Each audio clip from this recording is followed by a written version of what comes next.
Okay, guys, let's continue the reading. Gods of the Bible, and I had to stop because my battery was dying. But we're talking about the chapter we're reading is the garden, knowledge of good and evil, and I'm going to finish the last part of this page 91. However, the biblical text tells us something else. First of all, the concept of knowledge of good and evil, as expressed in the Bible verses, does not contain a concept of distinction and separation. Good and evil are inseparable, so no choice was given between the two. Ancient Hebrew grammar also comes to our help here. When biblical authors intend to distinguish between two elements, they use a specific wording that introduces the concept with the expression ben yuven. Biblical Hebrew always says that a distinction is made between and between. But this wording is not present in the passages about the tree of knowledge, where good and evil are closely related. In introducing the image of the tree of knowledge, there is no mention of a distinction between good and evil, but of the simultaneous and inevitable experience of both. Thus, there is no consideration of man's acquired ability to distinguish between good and evil. This was not the aim of the author of the book of Genesis. Secondly, as Professor Amos Lozado notes, the specific meaning of the Elohim's punishment of Adam and Eve could be described as a physiological and pathophysiological aspect of human behavior, as inevitable as the pain of childbirth, which for millennia has been linked to the suffering of women for obvious physiological reasons. The evil referred to here is thus physiological, concrete, and material, not ethical. It concerns the physical component of human life, and namely pain. The same physical meaning is used in Deuteronomy 28:35 and Job 2, where the same Hebrew word used in Genesis, ra, indicates skin disorders and ulcers. From these considerations, we learn that good and evil are not separate as life and death are. The biblical evil is an essentially physical fact. Suffering is an element inherent to life in its material in ordinariness. Ordinariness, yes. A confirmation of what just has been said is in Genesis 3:16 through 19, where the Elohim formulates the so called damnation, the punishment of Adam and Eve. To the woman he said, I will make your pains of childbearing very severe. With painful labor you will give birth to children. Your desire will be for your husband, and he will rule over you. To Adam he said, because you listened to your wife and ate fruit from the tree about which I commanded you, you must not eat from, cursed is the ground because of you. Through painful toil you will eat food from it all the days of your life. It will produce thorns and thistles for you, and you will eat the plants of the field. By the sweat of your brow you will eat your food until you return to the ground, since from it you were taken. For dust you are, and to dust you will return. Genesis 3:16 through 19. Side note, sounds like a really loving God, huh? Man was made perfect in his image. Okay. To summarize, biblical evil entails the following. Eve will suffer from her pregnancies, give birth in pain, and endure the harassment of her overbearing husband. Adam will have to suffer and toil to obtain food, and until he can produce it himself, he will have to feed on the herbs of the field in Eden. herbs in the field. In Eden, with the Elohim, he did not have this problem. The next subtitle is The Tempting Serpent. Let us now talk about another protagonist of the story of creation. Now the serpent was more crafty than any of the wild animals Yahweh Elohim had made. He said to the woman, "Did God really say you must not eat from any tree in the garden?" Genesis 3:1. Who is the serpent? What does it represent? What is the meaning of the temptation? Sumerian Akkadian mythologies tell us of the constant opposition between two Sumerian Anunnaki deities, Enlil and Enki, who had different approaches toward the new species they created, the Adamites. One of the most critical differences concerned the possibility of making the new being fertile, thus giving it a chance to reproduce independently. Enlil was rather hostile to man, regarded him only as an enslaved species, and therefore rejected him. Enki, who had expressly wanted and created the new species, was attached to his creature and wanted to promote its development and evolution.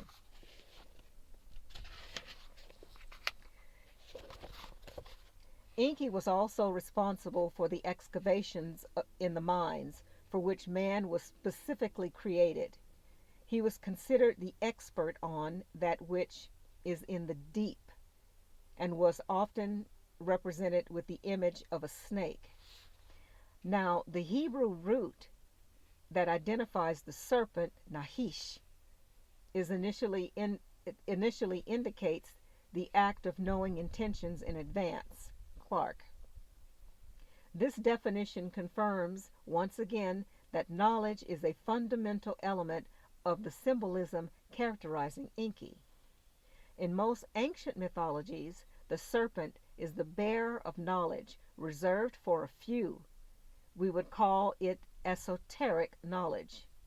Instead, knowledge of the deep structure of genetic inheritance belongs to that kind of science that could not be disseminated superficially. The double serpent winding around the tree of life would, in this respect, represent the double helix structure of DNA used by the Elohim in creating the atom, working on the Teslim. We discussed this in chapter 4. The image of the serpent and the temptation of man is the translation into the biblical language of the difference between Enlil and Enki. The intervention of the serpent, Enki, would thus represent the moment when the new species was born. For many Jewish commentators, Eve also had sexual intercourse with the serpent. From this sexual intercourse, Cain was born. But this discussion is beyond the scope for our analysis. Conclusions. The whole matter of sin, punishment, and temptation in Eden reveals its growing complexity. The difficulties of interpretation that have arisen over the centuries testify to this. The theological interpretation reveals a whole series of untreated aspects. So let us summarize what we have found out so far. Adam and Eve are in a closed and protected place where the Elohim meets all their material needs. Yahweh prohibits any possibility of autonomous reproduction of the new species. The prohibition is identified with the prohibition against eating a particular fruit that gives knowledge. The confusion of the text in identifying the trees could be explained by the fact that, initially, there was only one tree, or the two trees were conflated together. Adam and Eve were disobedient and discovered intraspecific sexual functionality. According to Hebrew exegesis, Eve could also possibly have experienced interspecific sexual functionality with the serpent. The Elohim learns of the new situation, recognizes the dangers, and sends them away. Adam and Eve suddenly find themselves forced to live in complete self sufficiency, where their lives depend exclusively on their efforts and physiology. Eve will suffer from her pregnancies and give birth in pain. Adam will have to suffer the toil to obtain food. Once they gain their independence, Adam and Eve discover and experience life's positive and negative aspects with all its advantages and disadvantages in a new environment. They experience the good and the evil of life in very concrete ways. God seems to say, "You made your bed, now live it, now lie in it." The proverb, trivial as it may be, is very useful in illustrating the non-existence of the concept of punishment or eternal damnation. The punishment of Adam and Eve would thus not be condemnation at all, but only the consequence of their choices. Yahweh did not punish man with a penalty consisting of labor and physical suffering, but merely expressed what is commonly called a sentia post eventum, simply recognizing an inevitable situation created by acquired autonomy. God informed Adam and Eve that the new existence would inevitably have positive and negative aspects, and that they would experience both. Again, the Bible refers here to the materiality of daily life. The evils is their punishment do not concern the suffering of the psyche or the soul. In analogy of the tree of knowledge of good and evil, we should also mention that the tree of life does not contain the concept of death. We are not dealing here with the tree of life and death.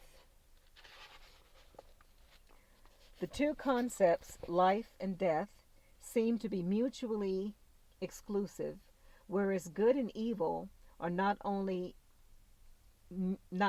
not mutually exclusive, but necessarily coexist. As we have said, good and evil were not distinguished, not even in a grammatical level. When one experiences good, one inevitably experiences evil. It is profoundly wrong to consider only the negative aspect separately and interpret it as a result of a punishment from God or an eternal damnation of the Adamites. It is wrong to think that man could dispose of the absolute good and that he brought absolute evil into the world with his behavior. Some thinkers will wonder at this point, if the concepts of original sin and the punishment resulting from disobedience do not exist, then who introduced evil into creation? For centuries, theology has debated the dramatic problem of the presence of evil in the world, the so-called mysterium inquitus, an issue that is always inseparable from theosity, that is, from the need to justify God by absolving him of any responsibility. This task, which theologians of all times have set themselves, runs like a thread through the history of ethical religious thought. To this question, the Bible gives an answer that requires neither special analysis nor complex theology or anthropological considerations. Yahweh himself settles the matter in Isaiah 45:7. And here again we have the Hebrew writing with the English at the bottom. Forming light and creating darkness, doer completeness, good, and creating evil. I, Yahweh, doer. I form the light and create darkness. I bring good and create evil. I, Yahweh, do all these things. Isaiah 45:7. Yahweh says, I create good and evil. through one of the most authoritative voices in the history of Jewish thought, the prophet Isaiah. The verse is entirely at odds with the willingness to hold Adam responsible for the evil in the world. So, can we think, or at least hope, that in the not so distant future, Catholic theology will abolish the concept of original sin that burdens every living being born on earth? As we have already mentioned, the Apostle Paul introduces the concept of original sin, which later finds an essentially definitive formulation in St. Augustine. A careful reading of the biblical text can only lead to the conclusions that original sin is a theological invention. We are confident that the Church will not want to impose on its faithful the burden of an evil they did not commit, all the more so since Adam and Eve may not have been the progenitors of all humanity, but only of a group created by the Elohim with the task of taking care of their needs. The god, Enki, snake, who created them genetically, also passed on reproductive independence to them. The other god, Enlil, Enki's brother, was against them, drove them out of Eden. However, was the Elohim so weak that he feared his creatures? We know that the Elohim were something other than a spiritual god, so this fear must not surprise us, as it is well founded. The Elohim wisely decided to separate themselves from their creatures, which would soon become too dangerous and difficult to handle since they had reached a degree of independence that was not planned initially. In the following pages, however, we shall see that this separation between the Adamites and the Elohim was anything but final. The Adamites and the Elohim had many opportunities to meet throughout history. The Bible is simply one of the ancient accounts that tell the stories of this continuous relationship between the creators and their creatures, from the perspective of a small and tiny part of the Semitic people, the family of the patriarch Israel, and Yahweh, their Elohim. Wow. I know that this is going to ruffle so many feathers. Again, like I said, I've had so many people message me saying that this was nonsense and I'm misleading people. But guys, if you really look at this, it's right there in the scriptures. It's so clear that what we have been indoctrinated to believe is not the full story. There's more to it than that. I find this book fascinating, absolutely fascinating. Okay, the next chapter we're going to go to, it's called Back and Forth with the Elohim. And we're going to start with the sign of Cain. So we're going to start with page, what page is this? The next page. Hold on. It'll be 97, 98. I guess this will be 99, page 99. So I'll see you guys next time. Wow.